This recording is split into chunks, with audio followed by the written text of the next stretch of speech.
Hi everyone, I'm Tabitha and I am starting a hot dog cart business in Ohio, and I wanted to give you a few updates where I'm at now. I actually started this journey back in October. I kind of jumped the gun a little by thinking um, putting the cart before the horse. I really didn't do my due diligence very well because I was trying to buy the cart before I knew all the rules to Ohio and my county, because whatever the health department says and Ohio is what goes. You can't make up your own rules in this stuff. Um, so I'm kind of lagging behind just simply for the fact that I was waiting for tax time, which is here now. And I am currently, I got the phone call on Friday to tell me that my taxes are finished. And the range, the range of the hot dog carts can vary anywhere from like $2,000 to $3,000 on up. It just depends on what you want on your cart. So I thought I was going to go ahead and jump on in and try to do a like a payment loan thing on it, but obviously I did not qualify. So that's why I waited till tax time.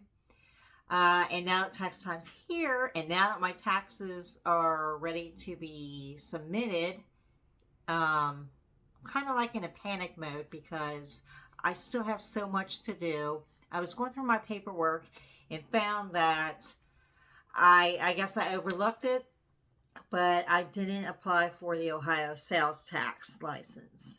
So that does have a filing fee with it. I think it's like $50 here in Ohio. So I got to take care of that also. But I also still have to do the application. I need to submit the application along with like the schematics of the hot dog cart so the health department can approve my application, and that's how you get your vendor's license. I really don't have much supplies because the money's not been there. I have other obligations to tend to before purchasing supplies. So I was sitting here last night going online looking at different websites that has NSF certified utensils like your ladles, tongs, the pans and lids that you use on the carts, different stuff like that. And so I was making a list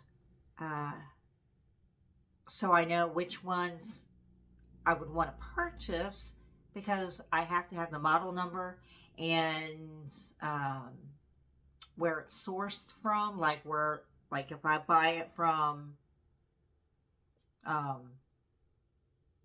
for example, just say Sam's Club sells a ladle, I would have to say I sourced it, the source is from Sam's Club, and here's the model number of the ladle. They do have to have that. Manufacturer, whoever makes it, yada yada. So it's a very tedious task. Like I had to look up coolers, like does the state of Ohio require your coolers to be NSF certified, which means they are commercially, for food, they're able to be used for food.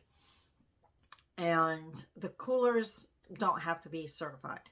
But the utensils, your condiment holders, I think those do. I'm pretty sure those do. I'll have to look back on that again. So yeah, it's very overwhelming. Like my mind is just spinning, you know, with all this information, all the tasks I still have to do. And I'm kind of like in panic mode because tax time, my taxes are done. They're ready to be picked up and submit, you know, they're going to push the button, submit them to the IRS. And then, you know, you wait several weeks or however long to get your money back. Well, guess what? Then it's time for me to be able to buy a cart. I'll have the money, but I have to have the application submitted because I have to get approval before I can even buy a cart. So I'm kind of like flustered right now, and it's really awful for me because I feel scatterbrained because there's so much for me to do. I don't know where it's at, but I made that list last night, like I said, and I printed it out. And just like the fire extinguishers, I even checked on that. That was on the list. You know, I have to make sure for the state of Ohio and for my county that I purchased the correct type of fire extinguisher because they are not all the same. They're, you know, some are made for chemicals, some are made for grease spills, grease fires, you know, different things like that. You got to really pay attention to that. You don't want to buy the wrong one and your inspector is going to say like, nope, you know. And I'm pretty sure you have to, I think I have to take it up to the fire department and have them inspect it and sign off on it, I think. Don't quote me on that. I could be wrong, but you know, I'm thinking that's what I have to do.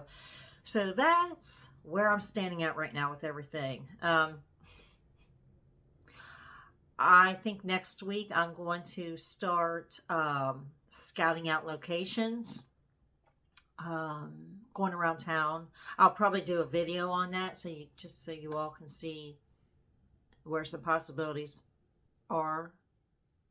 But that doesn't mean, you know, I will be there because I have to have permission. Whoever owns the properties where you set up, more likely you have to have permission. So be sure that's something. If you are thinking about doing a hot dog cart business, make sure that's one thing you keep in mind, that you have to have permission from the landowner or, you know, the property owner of that before setting up, because you don't want to get into any legal trouble or anything like that. So anyway, that's where I'm at right now. Archie, say hi to everybody. Say hi. Hi. Yeah, so that's all I have for right now. If this is your first time visiting my videos, welcome. Thank you for watching. If you don't mind, subscribe to my channel, hit the like button, and I will see you all in my next video. Take care.